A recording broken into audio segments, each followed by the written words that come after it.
Hello and welcome. I'm excited to spend this afternoon with you. We'll be discussing anxiety roadblocks.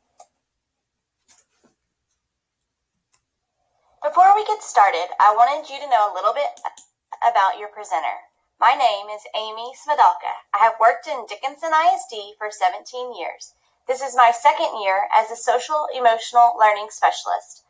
I was a counselor for 8 years and I also taught kindergarten before that. I have lived in Dickinson my entire life and my heart is being a Gator. Today, we are going to focus on anxiety. Thanks for joining us. Anxiety can cause students roadblocks. Today, we will explain what anxiety is, some of the symptoms, and some strategies to detour. Students that experience anxiety can have sunny days and stormy days.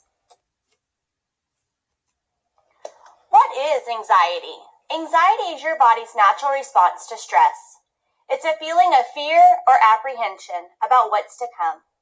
Anxiety is a normal and often healthy emotion, but when we're overwhelmed by anxiety, it can do harm. The American Psychological Association defines anxiety as an emotion characterized by feelings of tension, worried thoughts, and physical changes like increased blood pressure. What are some symptoms of anxiety? Anxiety can feel different depending on the person experiencing it. Feelings can range from butterflies in your stomach to a racing heart. You might feel out of control, like there's a disconnect between your mind and body. Sometimes you feel too much worry, or you can't stop worrying. As a result, it is difficult to focus and think clearly. Other symptoms might include nervousness, restlessness, or just being tense, rapid or increased heart rate, increased or heavy sweating. You might have trouble relaxing or trouble falling asleep or just sleeping.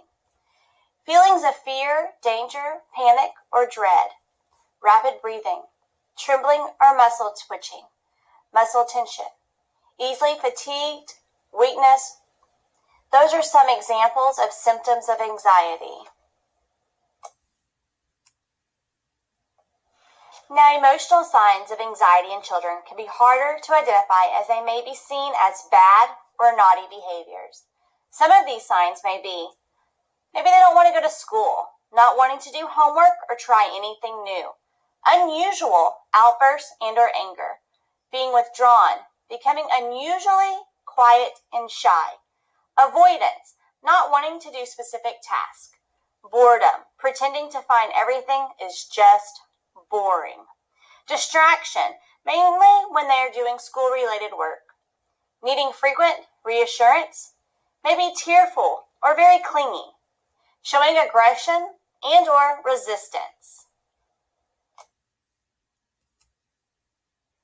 Pathways to more sunny days. Lifestyle changes can be an effective way to relieve some of the stress and anxiety you and or your children feel every day. Most of the natural remedies consist of caring for your body, participating in healthy activities, and eliminating unhealthy ones. Some of these include making sure you get enough sleep, eating a healthy diet, staying active and getting exercise, maintain a routine as best as you can, connect with your family and friends, deep breathing exercises and relaxation techniques, focus on the positive and be thankful. Avoid caffeine, tobacco products, and alcohol. Go outdoors, get some sunshine, fresh air, enjoy nature's beauty. You've got this. Offer supports. Encourage and offer open discussion. Talk to your child about their worries, frustrations, and help them to recognize the symptoms and signs. Help them understand the nature of their dyslexia and why it makes things a little confusing. Also explain and stress how their strengths will help them as they get older. It is essential to keep reinforcing the mantra, slow and steady. They will get there. It is simply going to take a little longer. Keep reminding them, you've got this. Put healthy coping skills in place. These are some of those lifestyle changes that we mentioned earlier. Be aware. Be aware of anxiety symptoms so that you are aware of changes in your body. The more aware you are, you have control over creating lifestyle changes to support the anxiety symptoms. Ask for help. It is okay to say you are not okay. If you are a student, please share with your family, teacher, and or school counselor how you're feeling. Families, if your child is struggling with anxiety, please reach out and notify your school counselor. As mentioned earlier, it is okay to ask for help. If signs and symptoms are intense, and after trying lifestyle changes and offering supports, there are still struggles, reach out and ask for help. You can talk to your child's school campus counselor or feel free to contact me. We have supports that we can put in place and or referrals that can be made to get more sculpted supports and help. Some of the referral options are working with the school counselor, maybe small group, to dive into what's causing the anxiety and come up with ideas to move past it, some lifestyle changes. Maybe it's a referral to UTMB T-Chat. It's our telemedicine program that's free. Maybe it's a family service center therapist for counseling services. We also have DePelchin for parenting support. We have communities and schools that can support families and students. If we need to, we can work with our social workers. And we also can refer out to innovative alternatives. If one of these options feels like the right fit for you and your student, please reach out to your school counselor or to me.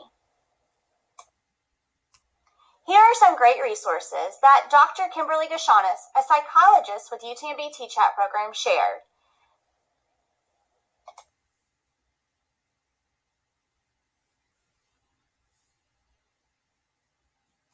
Thank you for joining us for this session. If you have any questions or need more information, feel free to contact me, Amy Smedelka. Thank you.